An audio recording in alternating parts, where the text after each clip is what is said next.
Alright, ladies and gentlemen, welcome back to the channel on West Bromwich Albion career mode. I apologise for it being a little bit later than usual. Well, it's a lot later than usual. It's damn near night time.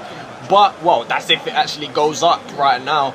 But we're getting into it. Thank you for joining me again. We're coming towards the end of the season and taking a quick look at the Premier League table right before the end of the season. It's looking really tight. We have 6 games remaining, and some of them are...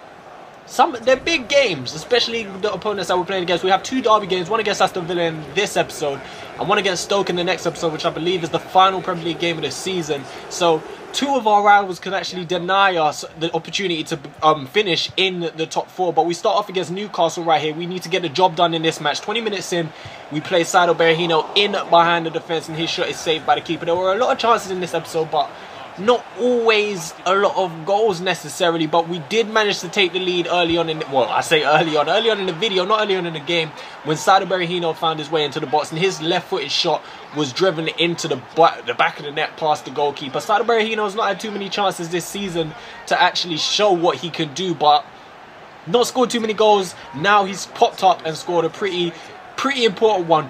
The importance of these next 2 episodes, this episode and then the next episode, is the final Premier League games of the season before the FA Cup final, which we're playing against Arsenal. But the importance of these episodes, I can't understate it. Like, any points dropped could be massive towards the end of the season. But 73 minutes into the game, Dom Solanke was played in by Kieran Dow, who came on off. Well, both players came on off the bench, and Dom Solanke was able to find the back of the net. He's really started. Well, he scored a few goals recently, basically. He's not played too many games this season. I could probably count his games played on one hand. He's probably played under 5 games this season. And he scored about 3 or 4 goals. So his goals to game ratio is pretty decent. And he scored some important ones. This one here, no less important than any others, to actually just pretty much kill off the game in this one. As big 3 points this will be if we pick it up. Southampton are our main competitors right now. We did beat them in the last episode that we played, but there are other teams around us that could obviously qualify for the Champions League spot, which is why any points dropped is just massive, because it's so tight. You guys have seen the table, what it's looking like. Anyone could really pick up a top 4 position. Anyone could drop into a Europa League and out of a Europa League spot. I could end up finishing 10th this season after being in 4th place right now. It's absolutely crazy with only a few games to go. Saido Berahino was through on goal again with the opportunity to put the ball into the back of the net, but Tim Krul denied him with it's a smart save from the Dutch keeper to deny us going 3-0 up. At this point, we're really just pushing for a 3rd goal to just add insult to injury, sorry. At this point, 87 minutes in, still 2-0 up. We've thrown away 2-0 leads from this position, but it doesn't look like it's going to happen this time, as 90 minutes are on the clock. Craig Gardner takes a strike from range and it just goes past the post. But that was all that happened in this game as we shake hands with the other manager. We're looking good. We're looking real good right now. If we can keep playing how we're playing right now, I'm pretty sure we can just secure this top 4 position. But then saying that, we could play how we're playing now, and then one little slip and it's all completely gone to hell. But we're up against Aston Villa now in this one, and this lineup we're going with, we're playing some strong lineups. Bezic and Van der Meer start in the centre of midfield again. They're really Bezic started to cement his position in the centre midfield quite early on in the season, before the halfway point really. Van der Meer recently especially has really started just getting first team action after first team action. He starts in this one. Aston Villa side could be better, could be worse. I mean, it's the type of side that's in a relegation zone. They did beat us earlier this season, and you'll see at the end of the episode that they only have, at the end of the season, they only have 2 wins to their name, and one of them is against us. And I can't even begin to tell you how embarrassing that is for me, for them to only have 2 wins all season, and I gave them one of them, especially because they're rivals. That's painful to me. But we get another chance here as the ball is whipped in. Great chest control from Chadley, and he tries to hit on the spin. What a beautiful goal that would have been if that was able to hit the back of the net from the Belgian. Always a Belgian. 30 minutes on the clock. Chadley does get the ball with his back to goal. He turns around Bakuna and left foot finish. Natural Chadley. Not NASA Chadley.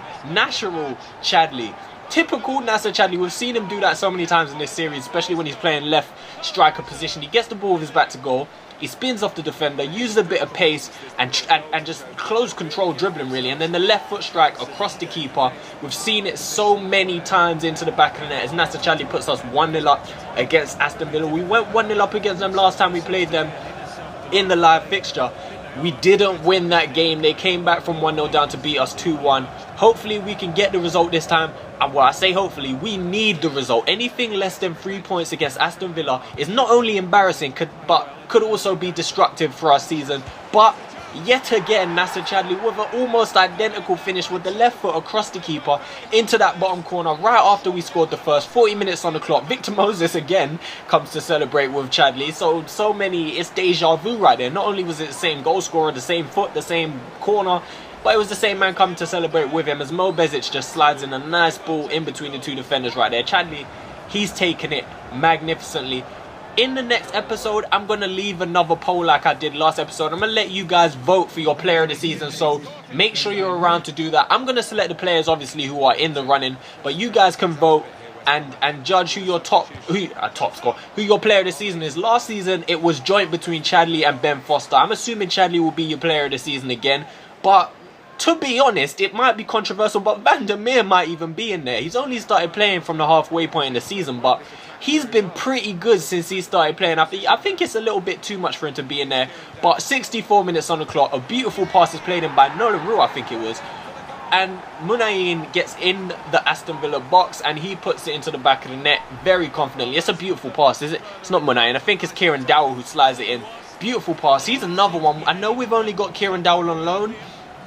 It is a 2-year loan, so next season he'll still be with us. But I am pretty confident at this point that we are going to sign him after his loan. I'm pretty confident. I'd say I'm about 85 to 90% sure that we will sign him because he's been really good when he's got games. And as his overall gets better, I can only see him getting better and really cementing a spot down. We have a lot of good young attacking midfielders.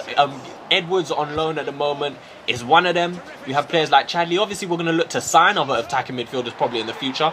But it wouldn't hurt having him there. Aston Villa did manage to pull one back 70 minutes on the clock. Just a mess inside the box, really. It's fallen to Kozak, I think it is, inside the box. And he's volleyed. It's taken a deflection off of Lecher. And it did actually go down as a Lecher own goal, I'm pretty sure. But it didn't matter in the end. It was just a consolation goal. And we did pick up all 3 points from this game. So far, we've got 6 points from 6 games. One more game in the episode. And you can see right there, Timo Lecher did break a rib in that game. He'll be out for 3 months. He'll only miss one episode, though, really, because he'll probably be back by the beginning of next season.